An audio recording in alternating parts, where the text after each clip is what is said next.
In the previous videos, we already talked about the VAE and the diffuser, but there is a place where these two brilliant systems actually meet, a hidden digital dimension called the latent space. But what exactly is it, and why does the AI create everything inside it? Imagine you want to collect photos of every single dog in the world into one room. If you just pile the pictures next to each other, it's total chaos. But what if you divided the room by specific traits? The tiny dogs would go into the left corner and the big ones into the right, curly-haired ones in the back, smooth-coated ones in the front. If you do this, you've created a coordinate system where every single dog has its exact place.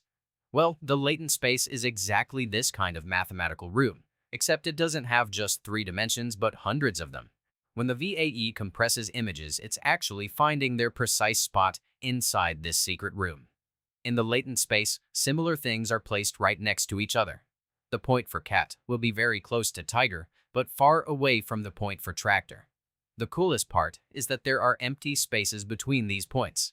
When the diffuser starts creating based on your prompt, it literally walks into this room, stands in the middle of nowhere between 2 points, say a dog and an astronaut suit, and creates a brand new point right then and there. An astronaut dog. Today's most advanced models, like Flux 2, Z-Image, Quinn-Image, or Midjourney, are able to generate images in seconds because they don't work in our massive pixelated reality. Instead, they play around with concepts inside this clean mathematical latent space. So, the bottom line is that the latent space is the AI's inner world, a space with thousands of dimensions. Everything the AI knows is mapped out here. And not just randomly, but in a structured system where similar concepts are closer together. The AI only moves within this space, and this is the only thing it truly understands.